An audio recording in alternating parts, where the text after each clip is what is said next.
Howdy, folks.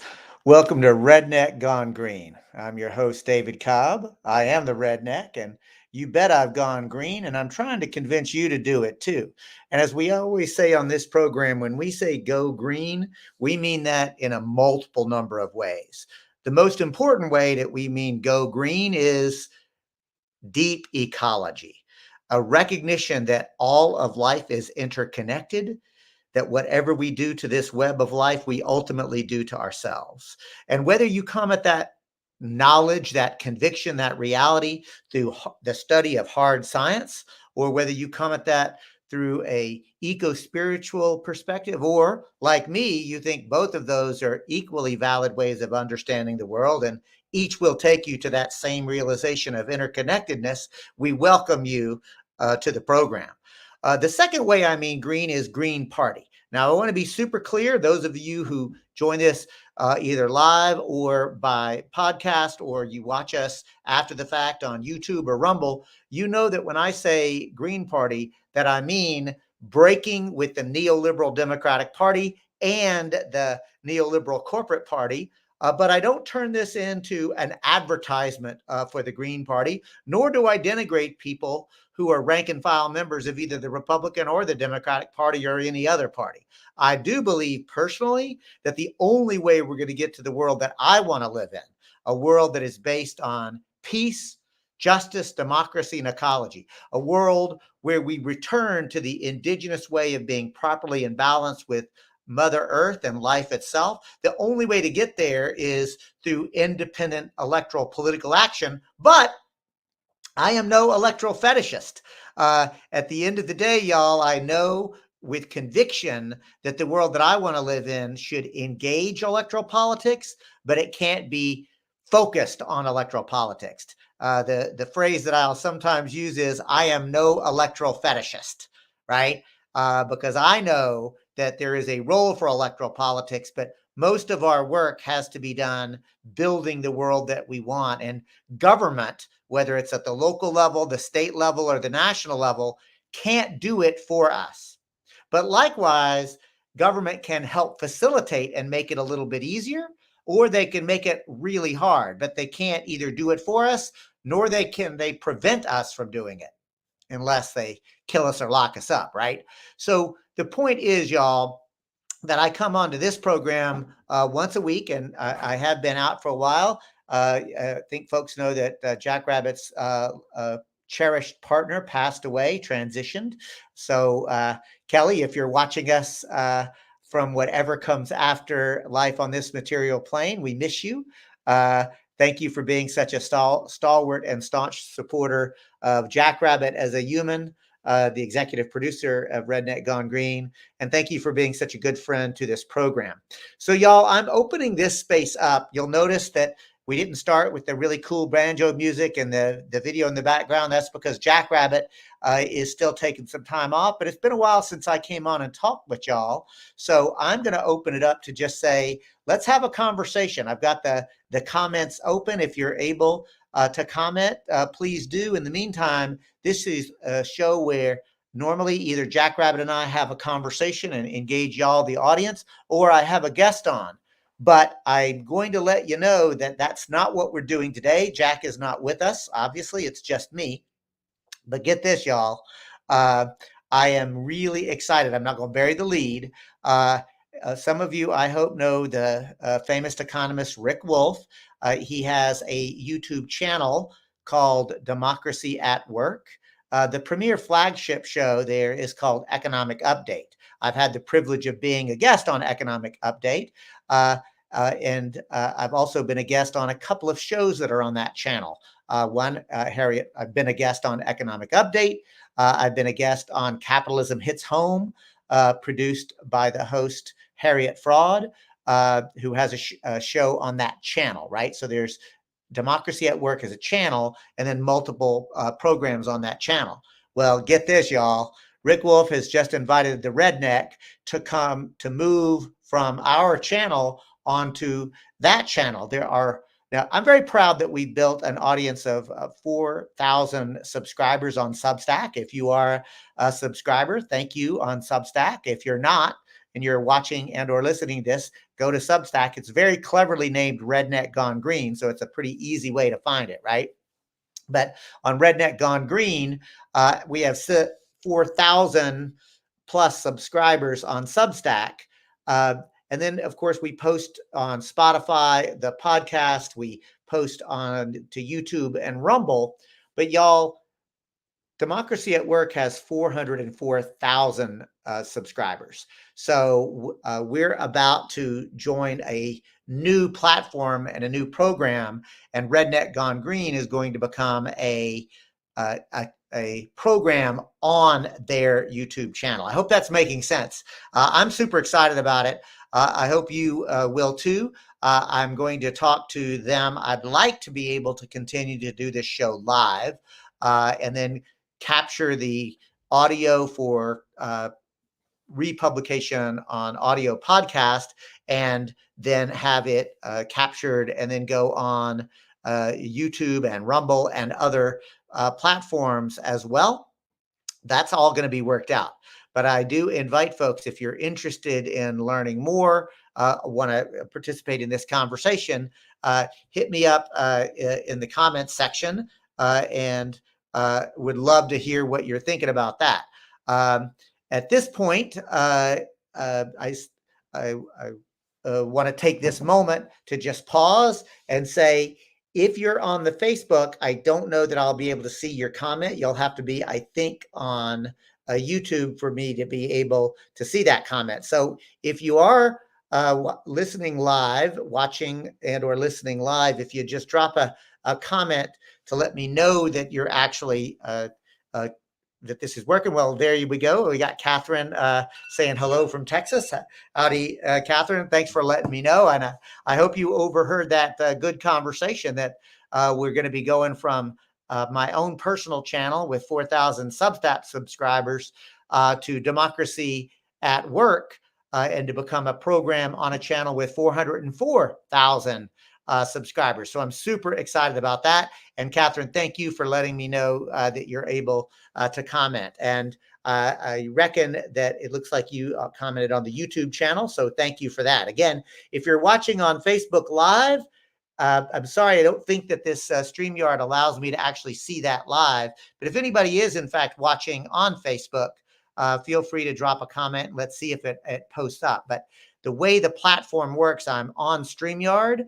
And so Catherine, Catherine, I'll circle back and let you know. So I know Catherine is hearing us, and Holly, thank you. So another person, the new channel sounds like a great opportunity. And Dave Petrovich, Dave definitely knows Rick Wolf. So for those of you who just joined, the announcement is that I have been invited to take Redneck Gone Green, which is something that Jackrabbit and I do personally. We've created a Substack.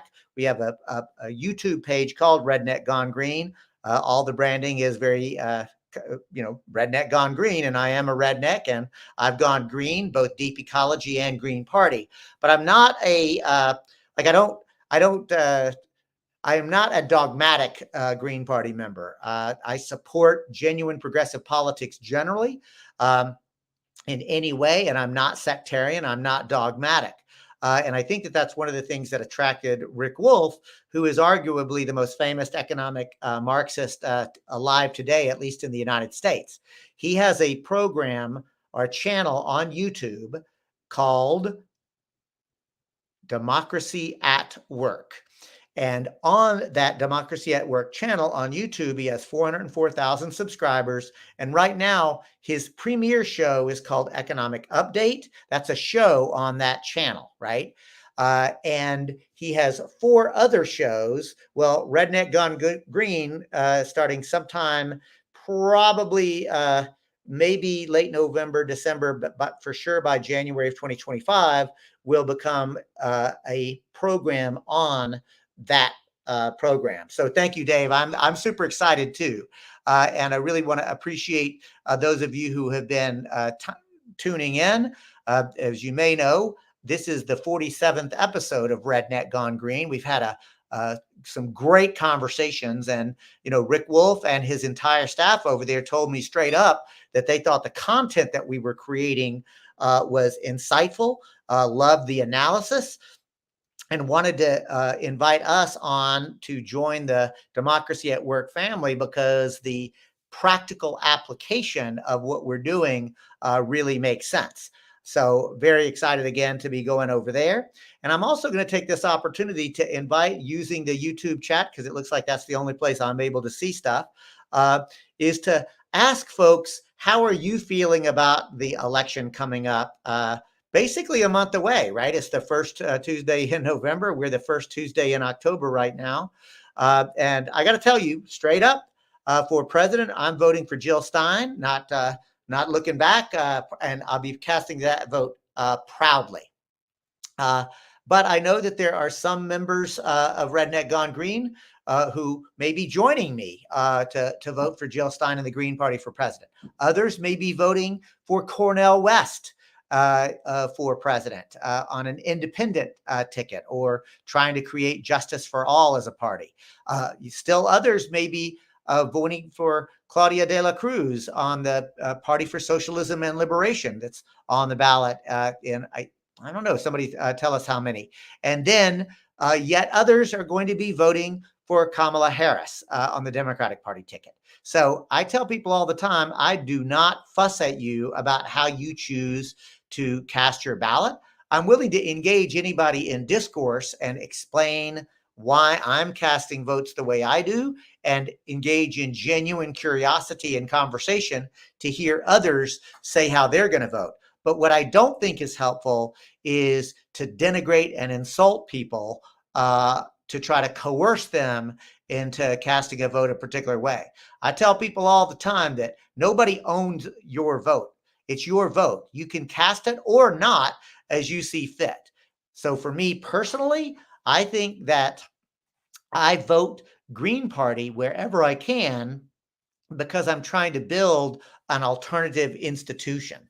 Because I know from history that the world I want to live in is not going to be delivered to us by one of the two corporate parties. And in fact, the leadership, not the rank and file, but the leadership of the Democratic Party are basically neoliberals.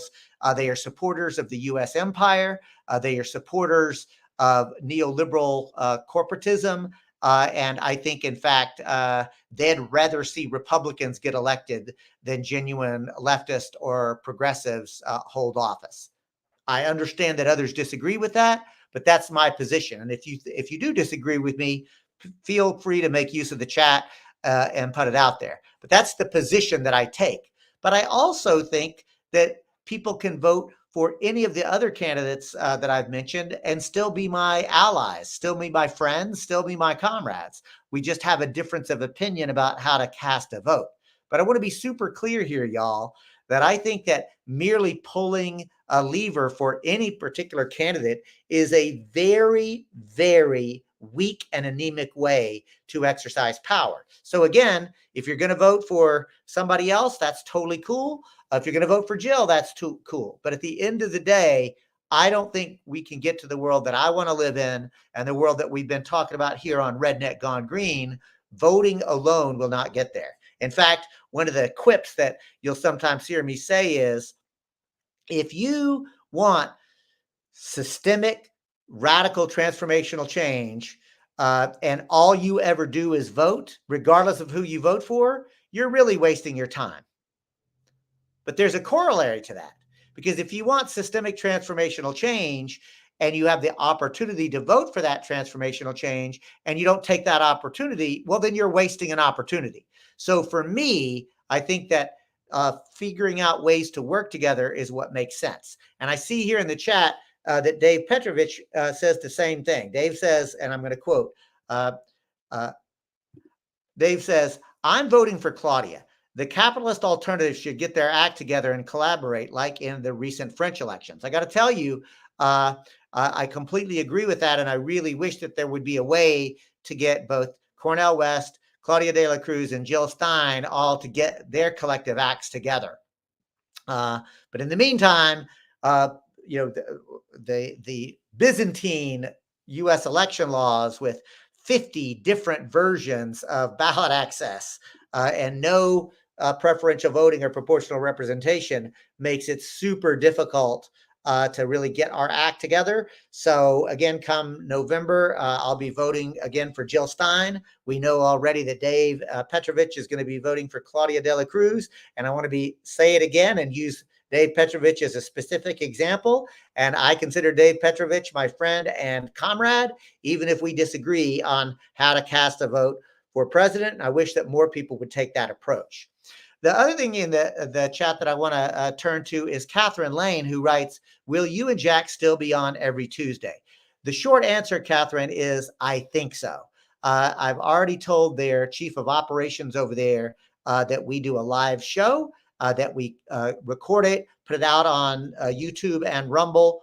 Of course, it's live on YouTube, but then people can download it after the fact on either Rumble or YouTube, I think maybe on Facebook. And we also try to get it out there on various places where people get podcasts. The point is that we want to keep doing it at 6 p.m. Eastern, 3 p.m. Pacific every Tuesday live. We think that they're going to allow us to do it, but we've still got more conversation to take place. So for those that are joining late, the big news is that Redneck Gone Green is going to be hosted as a program on Democracy at Work, a YouTube channel with 404,000 subscribers. The signature program that many of you probably know is called Economic Update with Rick Wolf. And yes, Rick does help bring an international perspective. And I'll admit straight up that I have not been, I have a global understanding and an orientation, but it's not my specialty. And I do think that by going over to Democracy at Work, we'll get a more expanded perspective globally and internationally. I suspect we'll be trying to think about the kind of guests that can bring that. Some of you may remember that we have had guests from Barcelona talking about the Barcelona in Comú. We've had other guests from the Global South, but it's really been mostly a US-based programming here on Redneck Gone Green. And that's a function of, who I know and who I am and my own worker history as a social change agent. But I'm very excited, y'all. Very excited to be imagining expanding using some of the context that Professor Rick Wolf has and others, and really building not merely an echo chamber, right? But building a platform where people who are radical leftists and progressives and even liberals actually coming together to continue to work together. Dave tells us in the chat that Rick speaks several languages and reads and teaches from many perspectives. I did not know he spoke many languages, although he is a fella who is very cosmopolitan. I am not surprised at all to learn that. I do know that he does, in fact, teach from many different perspectives. And he's got a very rich history of being able, the language that Kali Akuno and I sometimes will use is to break it down without dumbing it down. I got to tell you that from my perspective, Rick's course called Understanding Capitalism is one of the best ways to enter into the conversation of political economy in a way that is very common sense. Anybody can understand it. And in fact, the way I kind of break it down after Rick and Emily Kawano of the U.S. Solidarity Economy Network and a host of others is to say, I think I can explain capitalism in a way that anybody can understand. And it basically is a 5-point program. One, the private ownership of the means of production, which is to say the way the entities, whether they're farms or factories or ranches or the means of production just mean the tools and instruments that it takes to produce things, right? So capitalism is one, the private ownership of those means of production. Number two, that things are produced for commodity value, and that's as opposed to use value. Commodity value means that you're producing things to be bought and sold as opposed to just to be used freely etc. Right? Some people, when they first hear that, say, well, wait, that's what capitalism does. No, no. Capitalism produces them as commodities to be bought and paid for, right? Which leads us to point 3 of capitalism, and that is that capitalism is all about profit maximization. So there is no such thing in capitalism as producing for just use, the way indigenous people have for since time immemorial. Use value means you create a society where you're creating things as a society just so that they can be used. It is often called a gift economy. There's other ways to talk about it. But the point is, capitalism is the private ownership of the means of production. 2, that goods and services and products are produced as commodities. So 3, there can be profit maximization.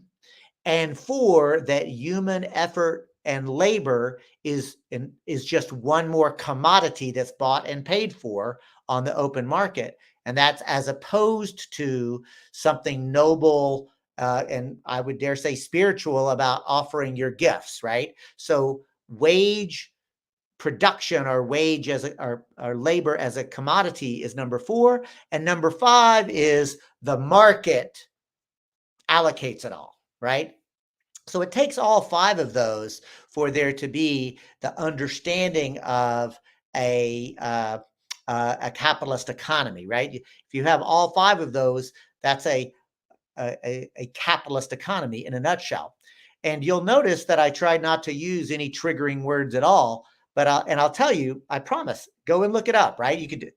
Those of you who are watching and are really adept on a computer, look it up, and you'll find in any basic introduction to macroeconomy of anywhere, it may be a little bit different, but in a nutshell, that's literally how it will be defined. Again, there may be variances here and there, but the private ownership of the means of production that goods and services are produced for profit maximization, that labor is another commodity, that everything is allocated through a market economy. That's basically what capitalism means. But get this, I'll now assert this. It's a conclusion, if you will. I conclude that if you allow capitalism to operate, you have basically created the conditions for unlimited growth. And unlimited growth on a finite planet is literally suicide. It is the ideology of the cancer cell. So this is where I'm drawing some conclusions about why I do believe that capitalism will end. And it will end either because it has consumed Mother Earth faster than she can replenish herself, which we're headed to with industrialization and automation and robotics, and mostly we're just producing a bunch of useless crap, right? But I'm going to go a step further and say, even if there is some magical fix, which I do not believe is going to happen, by the way, I want to be very clear.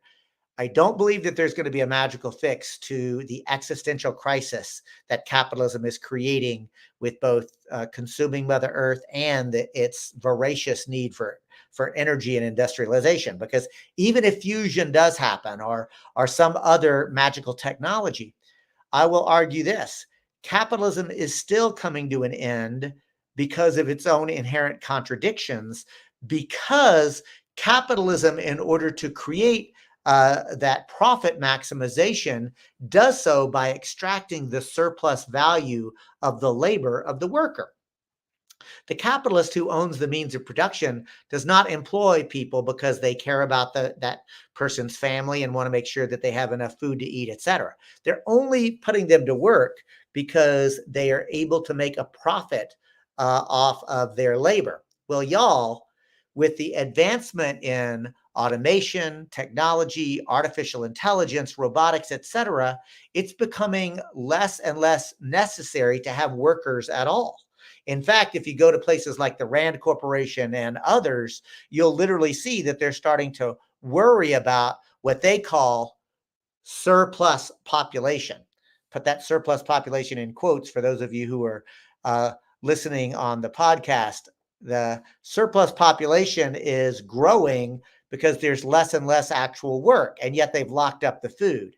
So I'm here to tell you we are in a revolutionary moment because society is literally being restructured just as surely as or as our society restructured itself during the enclosure movement, when before that point, almost all humans lived in some sort of what they would call subsistence agroecology. It's subsistence makes it sound as if it's something bad, but this just means that we were living in balance with Mother Earth, that we were operating in a certain kind of way.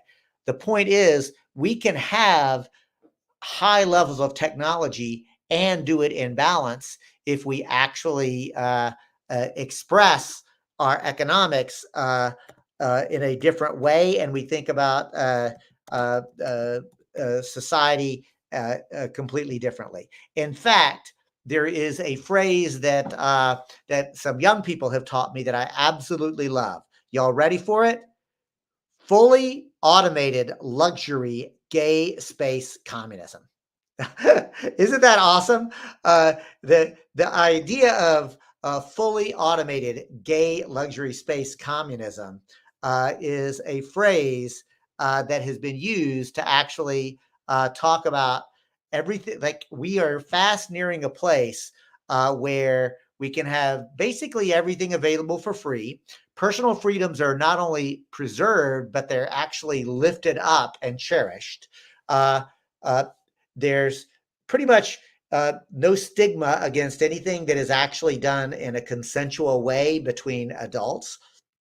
People are not bound by gender or other things, and you can change genders freely and routinely if you like. Uh, and that the society can literally be mostly run by technology and doing the kind of strenuous manual labor, right? So, and in general, it's progressive enough to imagine, oh, well, this is like what it would look like to have Star Trek in real life. And what I'm here to tell you, folks, is luxury gay space communism is actually very closely within our reach, but it can't be done under a capitalist political economy. And to be clear, the Democratic Party and the Republican Party, yes, there are many policy distinctions between the Democrats and the Republicans, but make no mistake, Democrats and Republican parties alike are both unapologetic defenders of capitalism, which is why I think we need an alternative political party to get to the world that is within our reach, that technology is available. So we'll be going into this a lot more, but I'm going to just be concluding this program pretty quickly. I know we normally go for an hour, but there are a couple of folks that are listening and watching. I'm going to give you an opportunity, if you're on YouTube, for any final thoughts before we close it out in the next couple of minutes. But again, this is David Cobb, the redneck who's gone green, trying to convince other people to do it too. But remember, the green for me means not just Green Party, although it does, but it also means an understanding of deep ecology and the interconnectedness of all of life, and the need to create a political economy, social systems, political systems, and economic systems that are properly in balance with Mother Earth and with each other. I believe that this is our human right. It is our birthright. And it's not just a human right, but it's also important for us to understand that what I'm describing goes beyond just rights and duties, but actually goes to reciprocal relationships and is an invitation to return to the balance that existed before the enclosure movement, before industrialism, before mercantilism, before the disease of capitalism, which is destroying the planet. There is an ability for us to respect one another and all of life itself, and to get back into balance. I am working hard to try to create that through things like the U.S. Solidarity Economy Network, the People's Network for Land and Liberation. We're going to be going deeper on all of those things as the Redneck Gone Green will continue. It'll still be called Redneck Gone Green. It'll just be moving over to the Democracy at Work platform. So stay tuned. That'll be coming up as we continue. But I do want to just let folks know that next week, Tuesday, October 8th, I will be on this program. It will still be on the Redneck Gone Green program, but we'll be beginning the process over time of taking ourselves over to the Democracy at Work platform. So very excited about that. Want to thank you all for popping in on this short 30-minute episode of Redneck Gone Green. Again, if you are listening, but you're not yet a subscriber on Substack, which is a writing platform, please subscribe there. I want to thank Joe Horgain, who I saw just actually joined as a free member. You're absolutely willing to do that. I also want to thank those of you who have come on as subscribers on Substack. Some of you are on at $5 or $10 a month to be able to help Jack and I be able, like this snazzy microphone that you're looking at, or I don't know if you can tell, but the lighting is a little bit better because I've got an O-ring light, like just small little things like that that you have been able to allow us to be able to purchase. So thank you for that. Again, we work very hard to make the program available for free. We do not want to make this a pay to play kind of thing, but we are trying to figure out, how can we generate at least enough money to be able to continue the program. So thank you again to the subscribers that are paying subscribers. And then all you have to do is go to Substack, check out Redneck Gone Green. You can do it there. You can also subscribe on the YouTube channel or join me on Facebook, David Cobb, or which is where Redneck Gone Green is, or David Keith Cobb, which is my personal page. But I'm full up on quote friends, so you'll have to just follow me there, I think. So David Keith Cobb on Facebook, or David Cobb is the Redneck program. In the meantime, I want to thank you all for popping in. Again, this is a short 30-minute program. We're coming to the end of it. If you want, reach out to me by email or shoot me a message on Substack or on Facebook or YouTube. I do answer all of the comments that I see there. Join us next Tuesday, October 8th, 6 p.m. Eastern, 3 p.m. Pacific on Redneck Gone Green. Keep on keeping on. Peace.